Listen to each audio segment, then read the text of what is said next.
We are Kai and Dee. We are a couple based in Auckland, New Zealand, and it took a global pandemic for us to pause from our busy lives and decided to truly live life to the fullest. We started our YouTube journey in late 2020 to capture our memories and share our adventures with you. As we continue with our journey, we want to share more about this beautiful country we live in. New Zealand is an island country found in the South Pacific Ocean and is about 2,000 kilometers from its closest neighboring country, Australia. It has a population of approximately 5 million people, and a third of its population live in our hometown, Auckland. In our next few vlogs, we will share insights and stories from different perspectives of what's it like to live in New Zealand. Hi guys! Welcome back to another vlog. I'm Kai. And I'm Dee.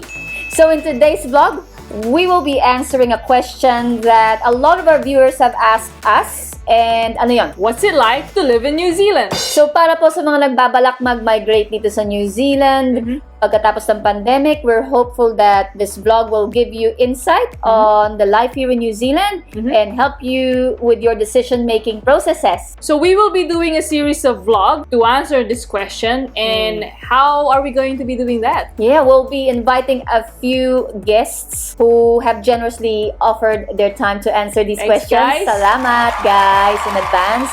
And they'll be sharing their own perspective on what's it like to live here and their own experience living here in New Zealand. Okay, let's get started. Here we go. Here we go!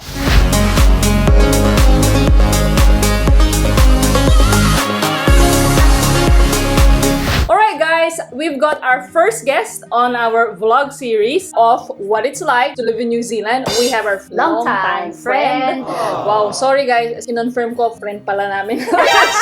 I've been denying it all these years. So we've got our friend here, Anna. Yes, Anna. So Anna, introduce yourself a little bit for our viewers. Yep. And also talk a little bit about taga-saan ka sa Pilipinas. Magandang araw sa inyong lahat. Kia ora to all. So I'm Anna from the region of Pili and Sili in Pinas, i.e. Bicol. I lived in Pinas for 9 years, the last 4 in Manila, sa labas ng Mandaluyong. Wow! Sa labas talaga ng Mandaluyong. Sa labas ng Mandaluyong. Ano yung sa may gilid-gilid lang. Nice, yeah. But in my time, di ba may mental hospital? Yes, Or sa something? Mandaluyong. Okay. Sa labas talaga nun. Okay, so what brought you here to New Zealand? Paano ka nakarating dito? So, a friend of my mom's invited us here. We were just really meant to be here for a few weeks visit.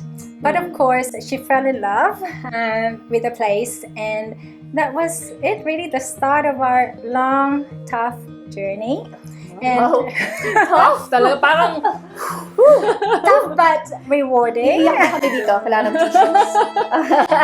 But hey, you guys will have other guests, so I'm probably more the extreme version, but realistic. So, Yeah. disclaimer, this is my version. Yeah. More Yeah. like my, you know, Your memoir. wow, gusto niya talaga magka-memoir. Okay. Well, Matanda na eh. You're showing your age when you say memoir. yeah. So, when did you arrive here in New Zealand? 1989. Wow. So that's a very long time. 1989. Wow, that's 32 years. So tell us a little bit about this tough journey. Where do I start? Look, so my mom was a single mom when we were here. Bit-bit niya ako dito. My mom here had to make do with just by herself, me and her. So really, it was a partnership. The one thing actually in my graduation that one of the titas said was, it was a partnership with me and mom, and that really resonated with me because since That's why you're so close with your mama. yeah, well, she went through Diba, tita? nanonood siya. She went through a lot. As a single mom, a liability potentially to the government. So she had to prove herself that it took us 5 times Wow. to apply. So 5 times kayong na-reject ng Yes, immigration. But yeah, so we had to really work hard, and at the age of 16, I started working straight away. So going to school from 8 to Nagtatrabaho ka na. 3. Yeah, 8 a.m. to 3 p.m. Then from 5 to 9:30 at night, part-time waitress. So very customer service. Yeah. experience. Wow, what a journey. So how did you and your mom eventually got your residency? Yeah. A lot of help from a lot of people. Mm. And one of them actually was going to a local MP. What's Here- an MP? It's a local politician. Yeah. Okay. Yeah, so that was really more like the last recourse. She was ready to throw in the towel. So she went to Richard Preble from ACT. He was the MP in Ponsonby at that time, I think. And then he wrote a letter. Yeah. So along with the support from who I call our New Zealand mom here, they helped us write a letter to the Immigration New Zealand supporting us. Wow. And then that was it. Yeah, I don't think we can get away with that now because it was quite loose at that time now, as you might all find post-pandemic especially, a lot of immigration policies would be in place and constantly changing. Yeah. So, 1989, na? Anong naaalala mo nung 1989? Yeah. Naaalala mo pa ba yun? Yeah. It was very quiet, and I think that's probably why I was so homesick that time. Kung sanay ka sa Pinas, mga kapitbahay, magtambay-tambay, humingi ng asin sa kapitbahay. You know, that was really what was missing then, because I was used to that. You just feel that homesickness. There was only about, the population was 1 point something million. That much? So definitely Oh my more goodness. sheep. And the Filipino community was very small. Yeah. Now there's so many. Ngayon, kahit saan ka pumunta ngayon, May ang daming Pilipino. Pilipino. Daming Which is Pilipino. good. Which is a good thing. Yeah, in my generations. Yeah. So back then, and how do you find like the Kiwi people? Paano sila? Mga Kiwis. Kiwis are New Zealanders. New Zealanders, yeah. Look, my initial impression was, man, they talk really fast. So, of course, Kiwis are very helpful. As I said before, we got a lot of help from a lot of people, not just from Filipinos, but from Kiwis. So without them, we wouldn't have been able to get to where we are now. That was 1989 back then. How do you compare the cost of living then or now? Meron ba mga differences o pareho pa rin sila in general? Look, the pay went up, but of course the cost of living went up as well. Living in Auckland has always been quite expensive. The things that pinipitas mo na lang sa Pinas, mga avocados and mangga. My goodness. Mahal-mahal dito niyan. A mango from Philippines can cost up to $6 each. Each. So of course, you know, it's always going to be expensive. Even the rent here in New Zealand, we're lucky that we have minimum wage, which is $20 per hour. Living wage is $22 per hour. So, meron laging pros and cons. Mataas din. It's relative to the things that you get. The rent, back in 1990 to 1997, for instance, Ponsonby, which is like the equivalent to Manila. Makati siya. Makati. Ganon. It's $150 a week for two-bedroom. Wow. What? Two-bedroom. Now? Flat. Now you can't even find a one-bedroom for less than $300 a week. Even now, the prices are still on the rise. But hey, you know, you pay tax, you live within your means, you get paid accordingly. It's doable. Yes! Okay. Refill daw muna siya ng Refill drink muna. niya kasi uhaw na daw siya, kailangan niya ng drink. Only gin and tonic po dito. You've gone through so much. What do you think are the advantages of living here in New Zealand? You see the taxes that you pay for. So, yes, the taxes are high. You can't get away from paying tax, but you see it right from healthcare.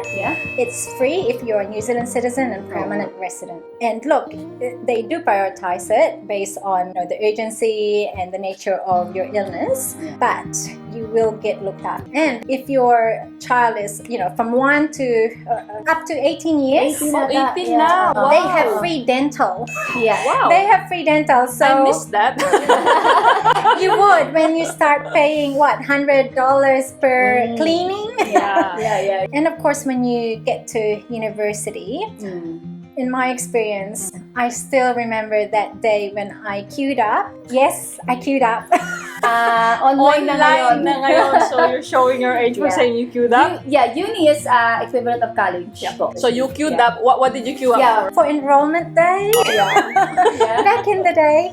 And they said, oh, you have to settle the bill now. And that was like 4,000 a year for 8 papers. A year for 8. That's now it's like 4,000 a semester. Oh, so that's 8 grand. See, but so it's half price then.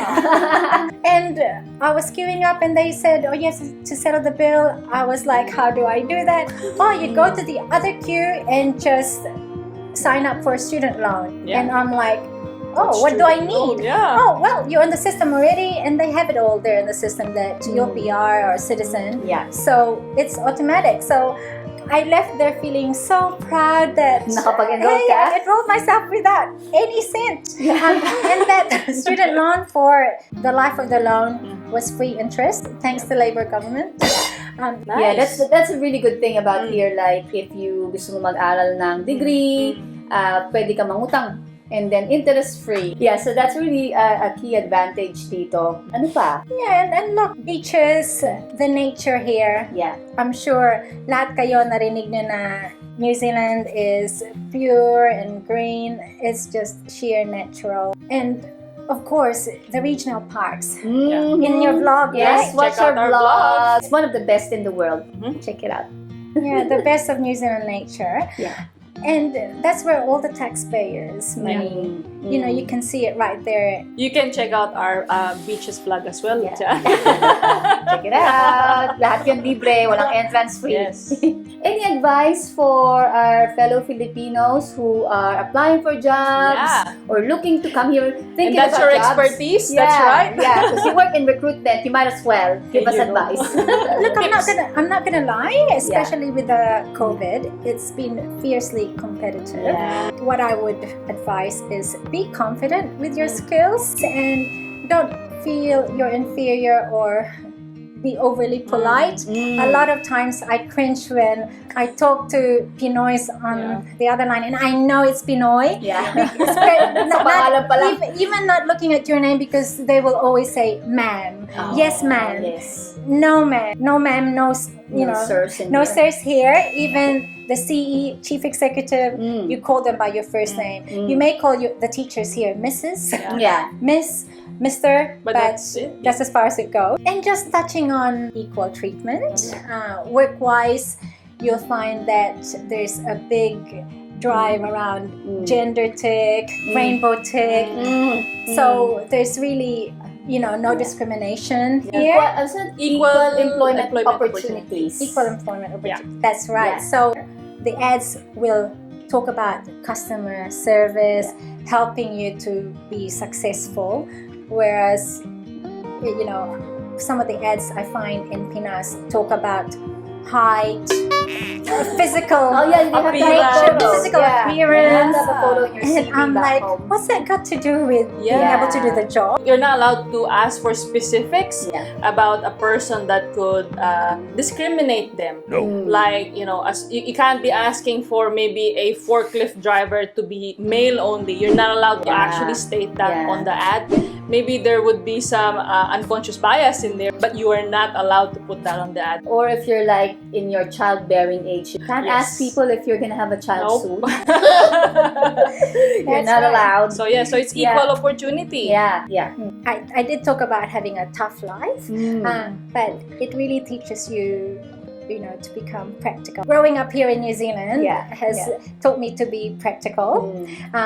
I decided not to have kids, for instance, by choice, because I knew that was too expensive. I chose to allocate my energy and budget to my dogs. But look, that's unheard of, right? In us, because it's sort of breaking tradition. Like, for instance, even education, if you decide to not finish university, that's like, oh my gosh, that's non-Filipino way. Kaya, tinatakwil ka ng family mo. But yeah, so I suppose it's just living within your means here. The differences within the cultures. There's really quite a acceptance. This country is quite accepting and quite open-minded with a lot of Quite liberal, Yeah. actually. Yeah. Absolutely. Well, watch out for our vlog. We'll be talking about what's it like to be living in New Zealand for LGBT community. Plug lang, okay. So with all of the really good advantages of living here in New Zealand, can you talk to us a little bit about all of the disadvantages that you see? Yeah, challenges. Yeah, or challenges Yeah. mo that you experienced. Oh, there's a list. Wow. Guys. Look, as I mentioned before, being here at such a young age with me and my mom, she was a single mom since I was a kid. By the time I hit 16, I started working, right? Because not by choice, but because we needed to help each other. And my mom was also struggling at that time because she was working full time. Dito sa New Zealand, hindi mo pwede iwan ng anak mo if they're under 14 years old. By themselves at home, right? But yeah, so here we don't have kasambahay. That's what I really miss. And a lot of you would also be able to relate to that. Kasi here in New Zealand, you work all day and then when you get home, ikaw pa rin magluluto. And I think that's what motivated me to go back to Pinas a lot. So yeah, even, I mean, working all year round, I managed to, even at that time there was no minimum wage. It was $6.50 per hour I was earning. But yeah, so whenever I have friends asking, "Ooh, can you help us make it there to New Zealand?" I would always ask them, "Is your life good there in Pinas? Is your life good there in Pinas?" Kasi kung maganda ng buhay mo and generations to come, you can financially support your family, okay ka na dyan. Punta ka na lang dito magturista. Pero that's the reality. No pain, no gain. No pain, no gain. That's really insightful and quite realistic in yung mga senior mo sa amin. So, any advice for the people that wants to come here, mag-migrate, tumira dito? Ano ma-advise mo? Your top 3 advice sa mga tao? As and when the borders ease. Yes. First of all, just be realistic with your expectations. Then really think hard because when you come here with great expectations, then you will be brought down. And that's the reality of it. So that's what I mean by being realistic. You reap the benefits, but at the same time, it's a tough journey. So just be realistic and be confident with your skills. Connect with networks, not just Filipinos. Be confident. You won't be here. If you make it here, that means you've got something to be confident about. All right, thank you so much, Anna, for those insights. That's really helpful and touching, and really appreciate your time and your generosity for sharing that experience to all of us and our viewers. So thank you so much. So, any final words? Look, thank you for having me here. The Unli Jen really helps. Kakite ano. Alright. So guys, we hope you liked the start of this vlog series on what's it like to live here in New Zealand. And if you like this video, Don't forget to like, share, and subscribe. see you later! See you!